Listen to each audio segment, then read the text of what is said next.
Hello again, it's Lock Noob, and just look at this lovely American Lock 1100 series. Now, I've featured these locks before on my channel, but never one with a brass shackle, and this was kindly sent to me by Starry Lock. Please do go check out his channel. Now, I adore the American Lock core. It's a fantastic one to pick, and Starry Lock knows that I just love brass padlocks, and especially brass shackle padlocks, which are, well, they're anti-sparking, which is really their purpose, but they're also quite rare because they're not every lock brand does a brass shackle, and the ones that don't do it on every model. So to have this is really awesome. I can't get them here over in the UK. I think, looking at the key here, this is a 5-pin model.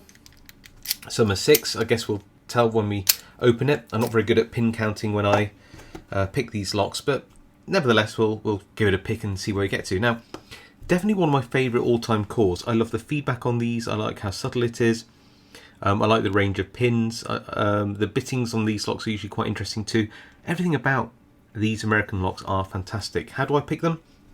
Well, I like that you can't get them anymore. Sometimes you do a limited run of them now and again, but this is a Mad Bob's curved pry bar. You can use a straight one. It just allows me to thumb tension, which is my preferred way of tensioning these, and using a Peterson Gemini 18,000th. The core is very heavily sprung, and once you pick this, sometimes you won't know you've picked it. You think you fall into a false set, or you can't feel any other binding pins and it won't open. It's usually because you just need to push that tension tool a little bit further round. So let's just go in. I'm using the tip of the gem here to drag back on the pins from pin 5, and anything that feels like it's binding, pin 5, it'll click. Just press it up a little bit. That's 4. This is pin 3. Using light tension, pin 1, little click. Good. Back to the back. Nothing on 5. 14's fine. Little click maybe. If you overset anything, you can just pulse the tension to get it back. So to drop back down. 2.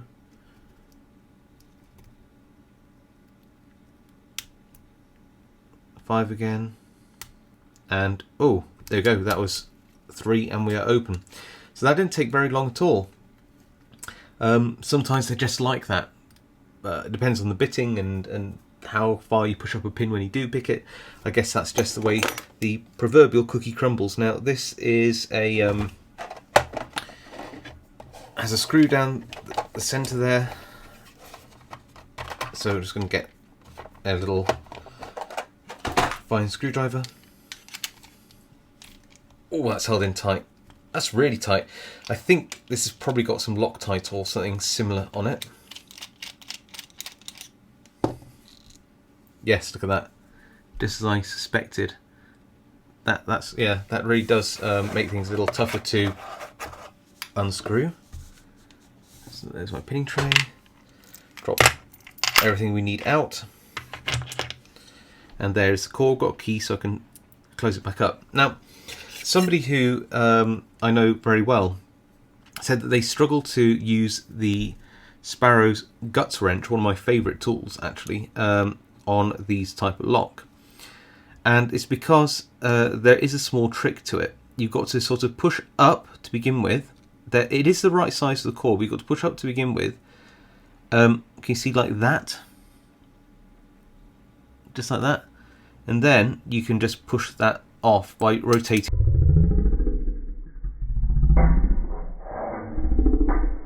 it round, and try not to push it all the way off like I've just done myself, because you end up having to like scrabble around on the floor trying to look for it. But nevertheless, it's really easy to do, but there is a little trick to it, and I might do a little video on that just to make sure that people are trying to use that tool right, because I've seen some really weird uses of it. So yeah, I might do a little follow-up video on that. So there you go, that's open. Because I can, I will use a shim, and that's a good tip. If you can use a shim, use a shim. Mostly because you've got this little tail piece there. If I turn it this way up, like that, that's probably better. And then I can still use a shim. like that, and then just push that core out like this. There we go. And yep, it is only populated by 5 pins. Some American locks are. Well, it's quite cool. You can see different colours pins there. Standard. Can you see those? Yeah. So it's definitely brand new. Not been used, this one. I love these.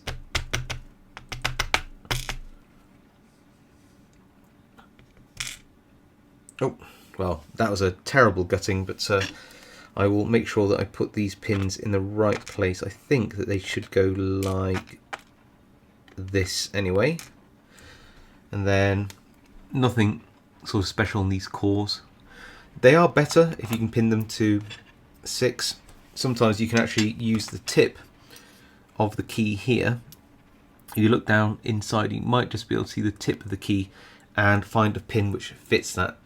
Even if it's a little bit notchy feeling, you can often do that, which is cool. And let's go in the front and just remove these pins. So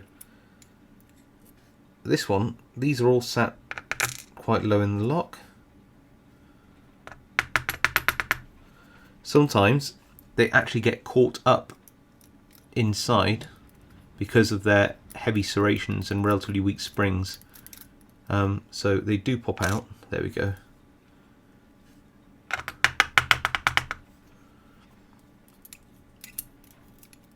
Yeah, so once you pick these, they can still hold up a bit inside, especially if they're new and sharp. The more wear they have, the slightly less they hang up on the inside. I had that with a I think it's a pack clock I picked recently, actually, where the pins, once you pick them, hung up still in the Bible. There you go. Right, lovely pins though. I absolutely adore these locks. Let's zoom in a little bit for you, and let's get a bit of light on there as well, a bit more light maybe, and you see what we've got going on here. So all of the pins, regardless of their size, are fully serrated. Love that. On the bottom row, and at the top we got a full complement, which is nice. No standard pins at all, of serrated spools and fully serrated driver pins, all brass of course, no steel anti-drill, and all the springs are as always. Let's get all 3 of those pins for you, are all brass as well. So let's just have a look at those classic American pins. I absolutely love them, and I still think that out of all of those 40mm brass lotto locks, so aluminium lotto locks, American lock by far do the best pins inside. Really love these. Well, a short little video for you.